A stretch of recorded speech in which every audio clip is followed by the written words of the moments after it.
여러분, 잔소리와 조언의 차이점이 뭔지 아십니까?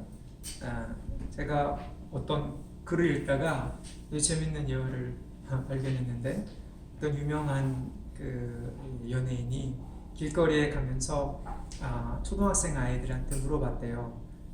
잔소리와 조언의 차이가 뭔지 아냐? 그랬더니 그 아이가 잔소리는 들으면 기분이 나쁘대요. 기분이 나쁜 거고, 조언은 그러면서 잠시 뜸을 들이다가 가만히 듣고 있으면 더 기분이 나빠지는 게 조언이라고. 네, 우리가 이 잔소리와 이 조언의 차이를 잘 사실은 구분을 해야 되는데, 사실 그게 잘 안 되죠. 제가 볼 때는 잔소리는 내 기준에서 내 마음에 안 드는 비본질적인 문제를 가지고 상대방을 지적하는 거죠. 그렇죠. 그래서 내 기준으로 봤을 때 마음에 안 드는 거예요. 그래서 다른 사람에게 내 기준에 마음에 들지 않는다라는 것을 표현하는 게 잔소리인 것이고, 조언은 뭐냐면 상대방의 입장에서 상대방의 유익을 위해서 해주는 거죠. 특별히 그게 본질적인 문제였을 때. 그래서 교회 안에서는 사실 잔소리보다는 조언이 많아져야 됩니다. 사람 안에서 진리를 말해줄 때 그것을 잔소리가 아니라 조언으로 받아들일 수 있어야 되는 거죠. 그래서 바른 말을 했을 때 그 바른 말이 이게 잔소리냐 조언이냐를 우리가 잘 구분을 해야 돼요. 여기 오늘 우리가 읽은 이 여호수아서 11장 말씀은 가만히 읽어보면 어떤 표현이 가장 많이 반복되냐? 여호와의 말씀대로, 하나님의 명령대로 여호수아가 그대로 행하였다. 사실은 이게 여호수아서의 1장부터 12장에서의 핵심이죠. 승리의 핵심입니다. 1장에서부터 시작된 말씀대로 따라서 그대로 준행하는 것, 그것이 승리의 핵심이다. 순종이 바로 승리의 핵심이다라고 우리가 계속 강조해 왔잖아요. 오늘은 이 11장, 12장까지의 이 여호수아의 정복 전쟁의 마지막 클라이맥스를 마무리하면서 이 여호수아의 저자는 그러한 모습을 아주 간략하게 그리면서 뭔가 핵심을 좀 우리에게 주고 있습니다. 이 11장은요, 19장부터 10장까지의 남부 이스라엘 남쪽, 가나안 남쪽 지역을 정벌한 여호수아가 이제는 북쪽 지역까지 정벌했다는 것을 아주 요약해서 설명해 주면서 그 비결이 아까도 말씀드렸던 것처럼 여호수아가 하나님의 말씀에 순종했다라는 건데, 근데 그 반면에 이 사람들이, 가나안 사람들이 멸망을 당하게 된 이유가 있는데, 그건 뭐냐? 이 이스라엘의 소식을 듣고서는 마음을 강팍하게 했기 때문이다. 그러니까 우리말로 바꿔서 얘기하자면 하나님의 말씀을, 그렇죠? 하나님의 소식을 잔소리 정도로만 듣고 그것에 대해서 저항하고 고집을 부렸던 것, 그런 사람들은 멸망하게 됐고, 그렇지 않고 하나님의 말씀을 명령으로 받아서 끝까지 준행한 사람들은 승리를 했다라는 것이 오늘 이야기에 어떻게 보면 전체를 흐르고 있는 핵심입니다.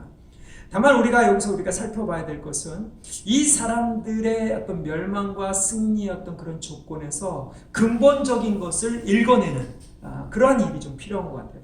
사실 따지고 보면 그렇잖아요. 2000년 전에, 2000년도 넘죠. 거의 한 3000년 되는데, 3000년 전에 일어난 그러한 그 여호수아의 정복 전쟁의 이야기가 도대체 우리 이 21세기를 사는 이제 다음 주면은 2020년이다 되는데 우리에게 도대체 무슨 상관이 있을까? 상관이 있죠.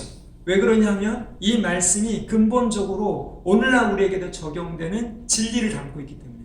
그러니까 그 말씀 그 자체에 있는 것을 그대로 여기 있는 것처럼 아주 험악한 표현이 있는 쳐 죽이는 그렇게 하라고 쓰여진 말씀이 아니라 그 근본 안에 있는 인간의 악과 또 그 근본 안에 있는 뭐예요? 하나님을 순종하게 만들 수 있는 순종의 어떤 그러한 모습, 이런 것들을 교회가 읽어내고 우리한테 적용할 수 있는 것, 이것이 우리가 이 여호수아를 읽는 그러한 유익이고, 오늘 2019년 이 마지막 주 하나님의 이 영적 전쟁에 대한 어떤 마무리로서 이 여호수아 11장을 읽는 그런 의미인 것 같습니다.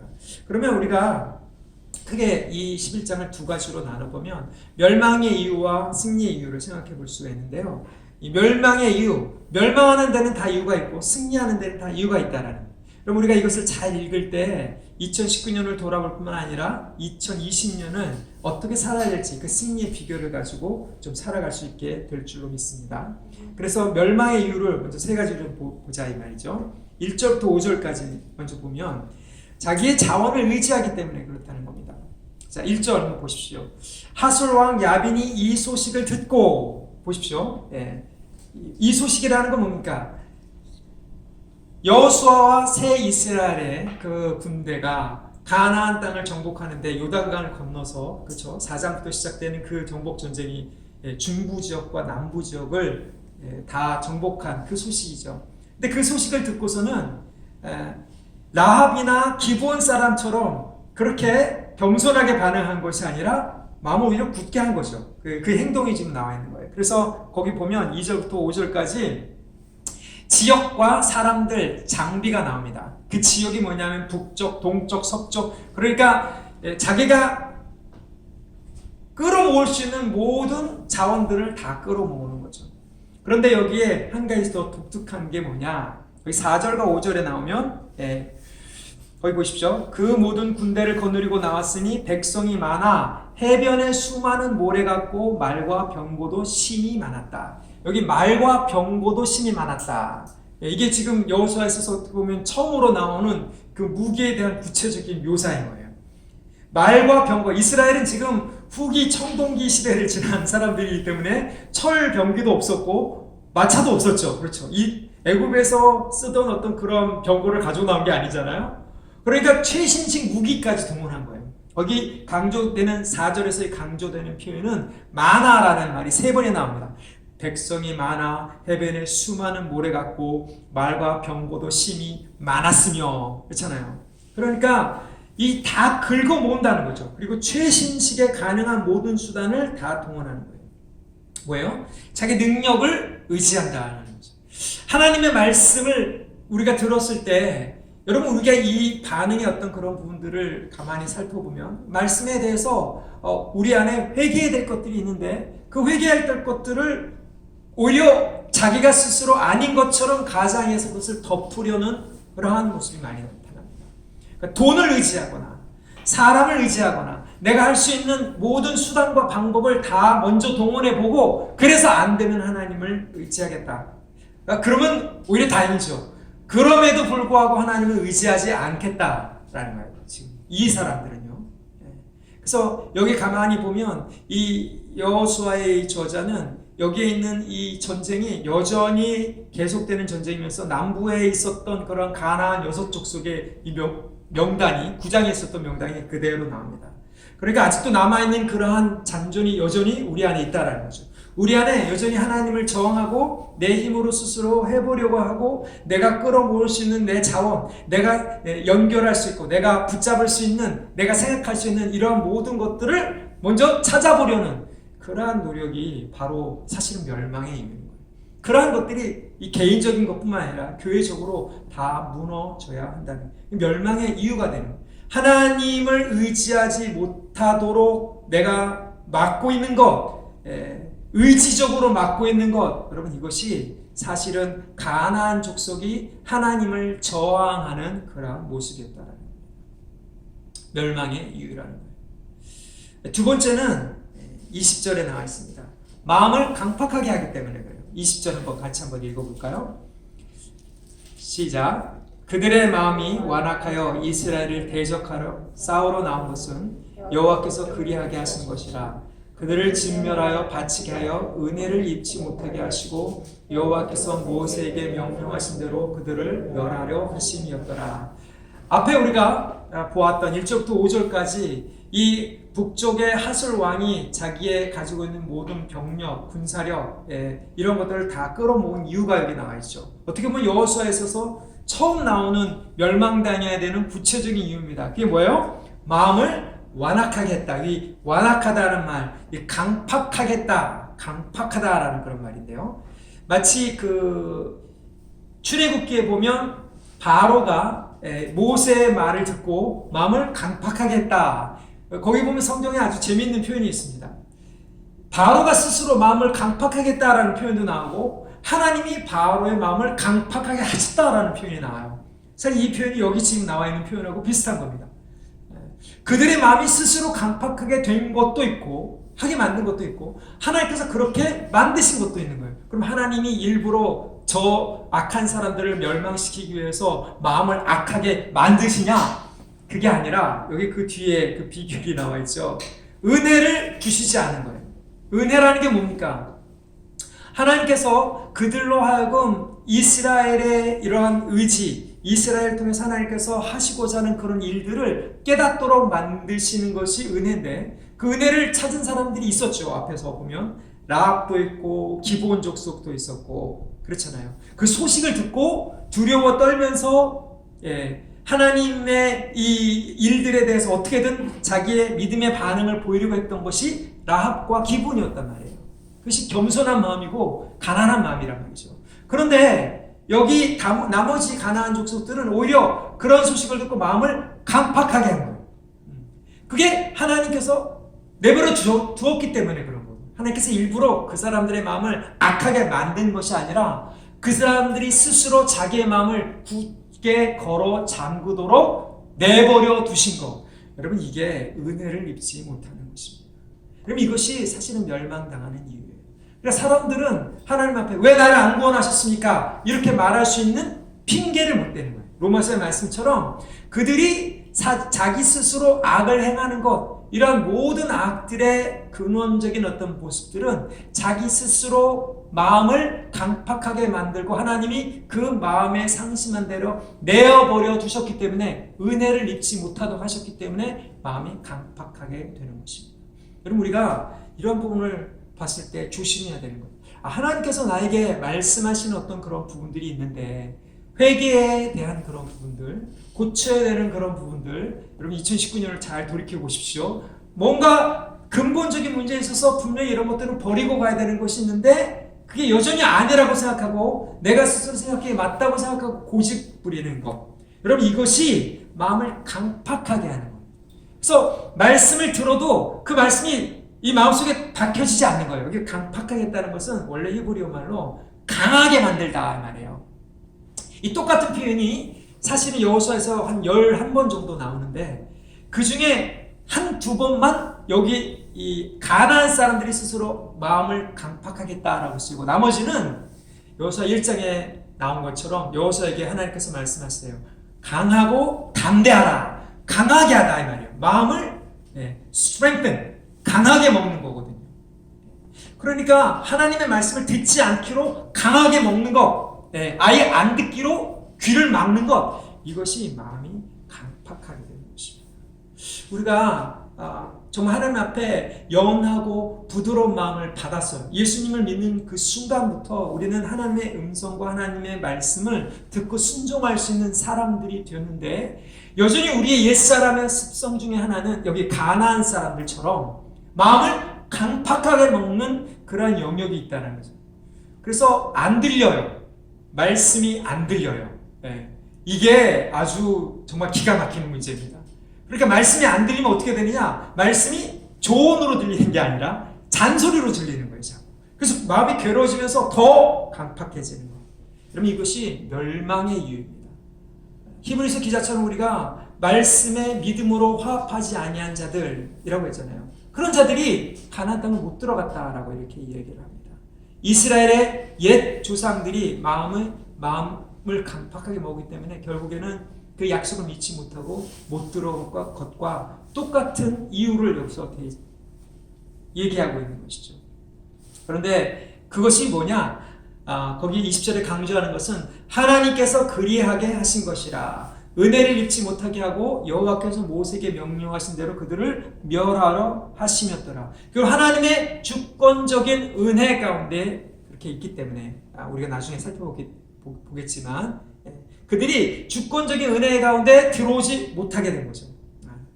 자, 세 번째는 이 가나안 사람들이 멸망하는 이유, 이 우리 안에 있는 옛사람과 악한 그러한 습성들이 멸망을 당해야 되는 그 이유가 뭐냐? 21절과 22절에 나왔습니다. 21절과 22절을 잘 읽어보면 어떻게 보면 좀 뜬금없습니다. 지금 여호수아는 12장까지가 이 정복 전쟁에 대한 그러한 이야기고 13장부터 20장까지는 분배에 대한 이야기입니다. 그 땅을 나누는 것에 대한 이야기예요. 그 전투는 그 본격적인 전쟁이나 전투는 뒤에 나오는 갈렙의 이야기 빼놓고는 여기가 끝이에요.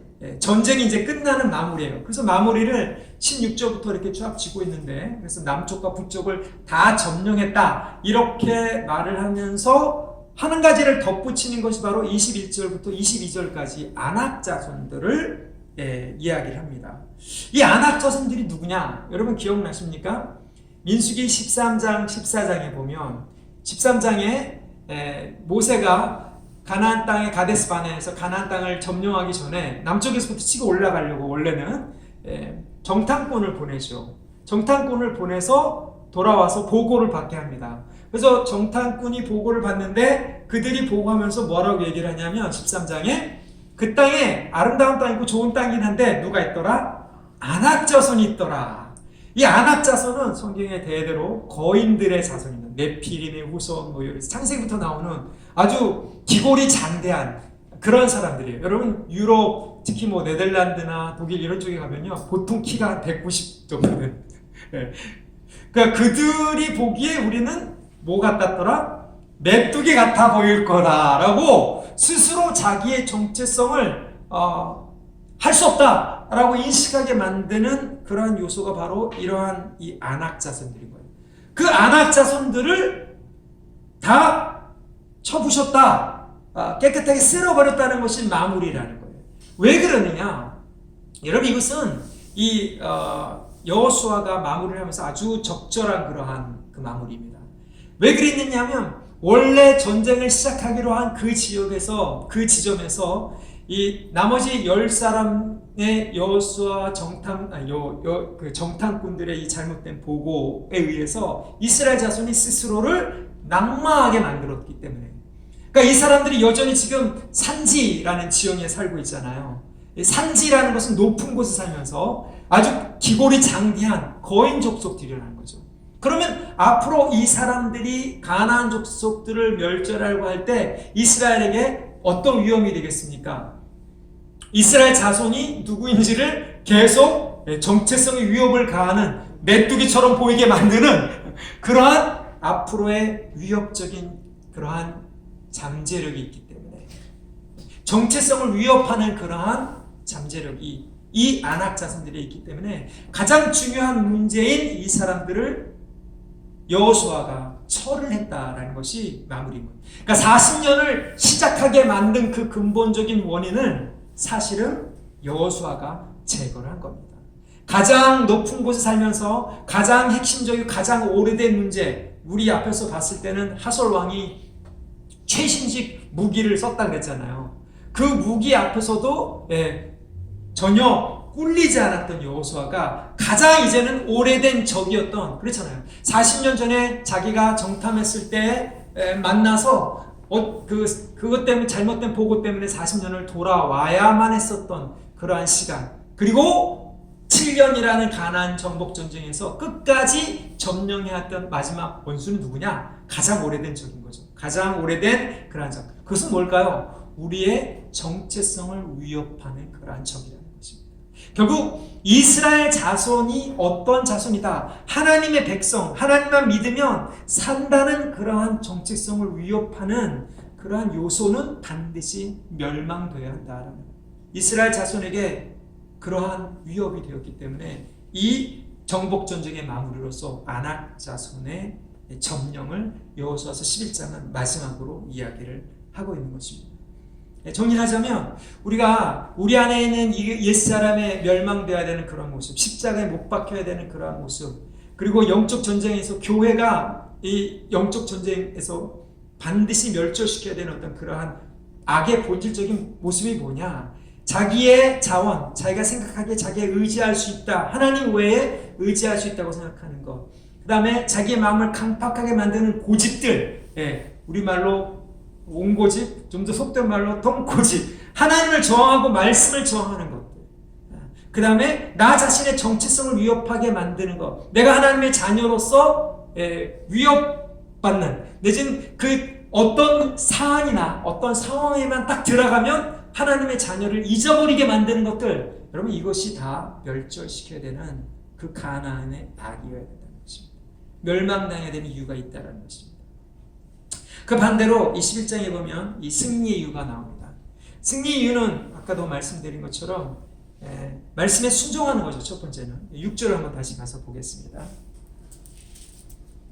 자, 하솔 왕은 1절에서 이스라엘이 쳐들어온다라는 그 소식, 그 다음에 이스라엘 어떤 일들을 행했다라는 그러한 어떻게 보면 복음이죠. 그러한 소식을 듣고서는 자기 마음을 굳게 해서 강팍하게 해서 자기의 이 자원들을 끌어모으려는 생각을 했습니다. 그러나 하나님은 뭐라고 말씀하시냐면 6절 한번 같이 읽겠습니다. 시작. 여호와께서 여호수아에게 이르시되 그들로 말미암아 두려워하지 말라. 내일 이맘때에 내가 그들을 이스라엘 앞에 넘겨주어 몰살시키리니 너는 그들의 말 뒷발 힘줄을 끊고 그들의 병거를 불사르라 하십니다. 하나님께서 직접 말씀하시는 거예요. 거기 보면 그들로 말미암아라고 되어 있는데 원래의 표현은 히브리어의 표현은 그들 앞에서 무슨 얘기예요? 거기 보면 해변에 수많은 모래같이 많고 최신식 무기로 장착한 어떻게 보면 굉장히 위협스러워 보이는 위협적인 그러한 이 세상의 이 방식인 거잖아요. 그 앞에 기죽지 말라라고 얘기를 하는 거예요. 그들 봤을 때 저걸 내가 어떻게 하느냐, 저걸 내가 어떻게 감당할 수 있느냐. 여러분 개인의 인생에서 그렇잖아요. 교회적인 측면에서 나라적인 측면에서 하나님 나라를 먼저 바라봐야 되는데 그게 아니라 눈에 보이는 지금 수많은 모래 같은 해변의 모래 같은 병거와 최신식 무기로 장착되어 있는 그러한 사람들 앞에 세상 앞에 우리는 어떻게 보면 좀 위축될 수밖에 없는 거예요. 그러나 하나님께서 직접 말씀하십니다. 위축되지 말라 이렇게 얘기합니다. 두려워하지 말라.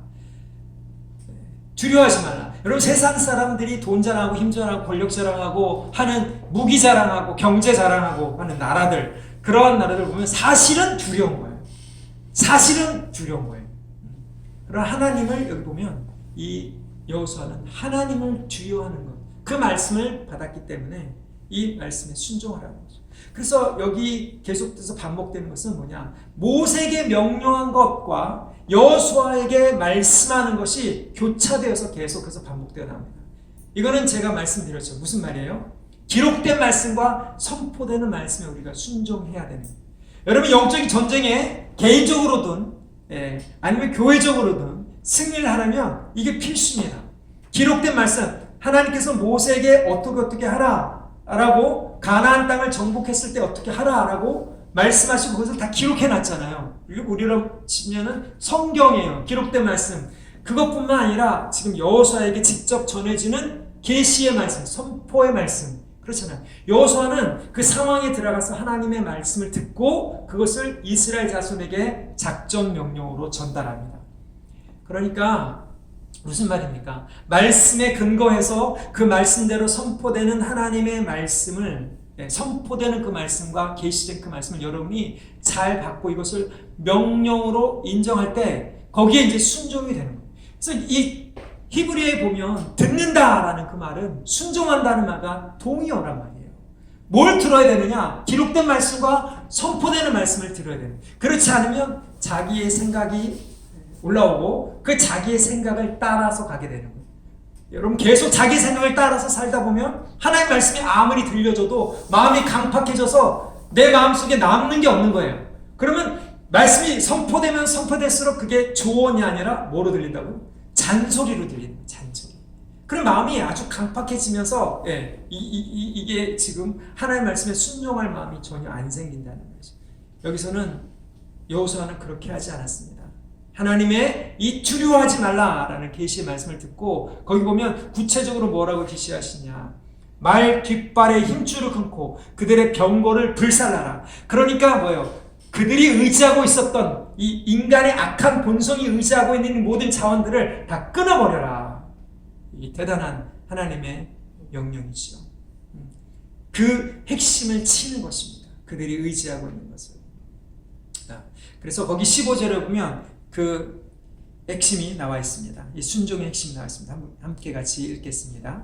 시작. 여호와께서 그의 종 모세에게 명령하신 것을 모세는 여호수아에게 명령하고 여호수아는 그대로 행하여 여호와께서 모세에게 명하신 모든 것을 하나도 행하지 아니한 것이 없었더라. 자, 이것이 바로 개인적으로 교회적으로 우리가 하나님의 말씀을 들을 때 이 말씀이 성경의 말씀과 일치하는가, 여호와께서 모세에게 명령하신 것을 여호수아가 그대로 행하는지, 여러분 이스라엘이 그것을 받아가지고 같이 순종하며 나갈 때 승리가 보장되어 있는 겁니다. 여러분 우리가 같이 하나님의 말씀을 이 선포된 말씀으로 여기면서 명령으로 같이 받아들일 때 거기에 순종함이 나오고 거기에 엎드려 기도하면서 힘을 얻으며 나갈 때 승리는 보장된, 이것이 비결이라. 승리에는 다 이유가 있는 것입니다. 그렇죠? 두 번째는 여기 앞에서 봤던 것처럼 주권적 은혜 때문입니다. 하나님께서 이스라엘에게 승리를 주시는 이유는 주권적 은혜 때문이죠. 그래서 16절부터 20절까지 이스라엘의 남쪽과 북쪽을 점령한 요약을 이야기를 합니다. 그래서 남쪽 지역의 맨 끝인 네겝 사막과 북쪽의 맨 끝인 헤르몬산, 헐몬산이 나오죠. 그래서 전쟁을 한 6, 7년 정도 했던 것 같아요. 그런데 거기 19절, 20절에 우리가 아까 읽었던 것처럼 어떤 예외적인 그런 이야기가 나옵니다. 그게 뭐예요? 기브온의 히위 족속 외에는 이스라엘 자손과 화친한 성읍이 없었는데 나머지 사람들은 마음을 강팍하게 해서 다 멸망을 당했다라는 요약인 거예요. 무슨 얘기예요? 하나님의 은혜 때문에 그렇다라는 거예요. 여러분 우리가 예수님을 믿고 교회에 와서 예수님을 같이 믿는 사람들의 모임으로 함께 신앙을 고백할 수 있는 것이 내 스스로 내 발로 걸어온 것처럼 보일지라도 그게 아니라 하나님의 은혜라는 거예요. 여기 보면 기브온 족속 외에는 사람들이 다 마음이 강팍해지는 거잖아요. 우리가 그랬잖아요. 우리가 그런 기브온 족속과 같은 사람들이고 우리가 그런 라합과 같은 사람들이고 우리가 어떻게 아무 상관이 없는 수천 년 동안 다른 역사를 가지고 수천 킬로 떨어져 있는 다른 나라의 이야기를 들으면서 하나님을 믿을 수가 있겠습니까? 그렇잖아요. 하나님의 은혜인 거예요. 은혜를 주셨기 때문에 믿음을 가지게 된 겁니다. 그렇기 때문에 우리가 승리할 수 있다. 여러분 이것을 믿으셔야 돼요. 이게 내가 하는 것이 아니구나. 하나님이 주권적으로 은혜를 베푸셔서 이스라엘과 화친한 기본적처럼 이스라엘에 연합한 라합처럼 우리를 그 가운데 연합시키신 것이구나. 이방인으로만 이루어져 있는 이 교회를 새 이스라엘, 영적 이스라엘 속에 포함시키시기로 작정하신 것이 은혜구나. 그럼 이것을 날마다 기억하고 확인하는 것, 여기에 승리의 비결이 있습니다. 아멘. 마지막 세 번째는 승리하는 세 번째 이유는 문제의 근원을 다뤘기 때문에 21절부터 23절까지 말씀이죠. 아까 제가 말씀드렸던 것처럼 아낙 자손입니다. 여호수아가 아낙 자손을 물리친 것은 이 아낙 자손이 이스라엘의 정체성을 위협하는 문제의 근원이었기 때문에, 여러분 이것은 여호수아의 개인적인 원수가 아니라 이스라엘에게 불신앙을 가져오는 그러한 원인이었던 거예요. 뿌리를 본 거예요. 뿌리. 그러니까 현상을 해결하는 것이 아니라, 여러분 우리가 이 여호수아를 잘못 읽으면 그냥 가서 죽이고 땅을 차지하고 땅 따먹게 하는 전쟁같이 보이는데 그게 아니라는 거죠. 이스라엘이 누구인가, 하나님의 백성이 누구인가를 이 싸우면서 계속해서 확인해 나가는 것이 여호수아의 전쟁이거든요. 이스라엘이 누구인가라는 것을 확인해 나갈 때 가장 근본적으로 이스라엘을 하나님을 믿는 백성이 아니라 세상의 것을 보고 상황을 보고 그 큰 키를 보고 자기 스스로 메뚜기같이 생각하게 만드는 이러한 근본적인 뿌리, 그 뿌리를 해치운 것, 산지에 살면서 언제든지 우리를 그 이스라엘을 공격할 수 있게 만드는, 여기 보면 21절과 22절에 반복되는 것은 산지예요. 산지에 살고 있는, 산꼭대기에 살고 있는, 성 안에 꼭꼭 갇혀있는 아낙 자손, 가장 키 큰 사람들, 그들만 나오면 갑자기 주눅이 드는 이스라엘이 주눅이 들 수밖에 없는 그러한 원인들, 여러분 이것이 바로 승리의 비결, 그것을 제거하는 것이 승리의 비결입니다. 현상을 제거하는 것이 아니라 지금 앞에 당면한 눈에 보이는 적들을 제거하는 것이 아니라요, 40년, 47년 이상 된 그 뿌리들 그렇잖아요. 이스라엘을 낙담시켰던 그러한 절망의 원인, 불신의 원인인 아낙 자손을 다루는 것입니다. 하나님의 말씀은 그렇기 때문에 우리 가운데 이렇게 우리가 순종할 때 우리 안에 있는 깊은 뿌리를 보게 만들 뿐만 아니라 이 나 자신 개인적인 것뿐만 아니라 지금 여호수아가 그랬던 것처럼 이스라엘의 문제의 뿌리를 보게 만든 불신앙의 근원을 제거시킨 데까지 어떻게 보면 결론이 좀 우리가 생각하는 것보다 좀 뜻밖이잖아요. 그냥 앞에 19절에서 끝났으면 됐어요. 20절에서 끝났으면 됐어요. 다 점령했더라. 그럼 끝나면 되는데 그 다음에 아낙 자손까지 여호수아가 점령하면서 여호와께서 모세에게 말씀하신 그대로 온 땅을 점령하였다라는 클라이막스가 아낙 자손을 점령하는 것에 다루고 있습니다. 문제의 근원을 다룬 것이 점령의 클라이막스예요. 마침표라는 것입니다. 여러분 문제의 근원이 무엇입니까? 여러분 우리 교회가 우리가 씨름하고 있는 근원이 무엇입니까? 하나님께서 보여주셔야 돼요. 우리 앞에 있는 그러한 이 하솔의 최신식 그런 군대 같은 그런 무기인 것이다. 그럴 수도 있고 아니면 정말 아낙 자손 같이 47년이나 더 된 그 이스라엘을 돌게 만든 그러한 근원적인 문제. 이게 교회의 근원을 볼 수가 있고 어떻게 보면 민족의 근원을 볼 수가 있는. 하나님께서 교회로 하여금 영적 전쟁을 감당하게 했을 때는 이러한 승리의 비결들을 보면서 문제의 뿌리를 파헤치도록 뽑아내도록 하신다는 것입니다. 우리가 이 승리의 비결을 잘 깨달아서 하나님 말씀에 순종하는 사람들인데 지금 해석되는 이 말씀뿐만 아니라 기록되어 있는 그 말씀 앞에 우리 자신을 던지고 그 다음에 하나님께서 그렇게 하도록 우리를 부르셨다. 이게 은혜다라는 것을 믿고 정말 문제의 근원을 보면서 그것을 뿌리 뽑는. 그래서 2020년에는 이 여호수아의 승리를 계속 당당히 이어나가는 저와 우리 교회에게 되기를 예수님의 이름으로 축복합니다. 아멘. 우리 같이 기도하겠습니다.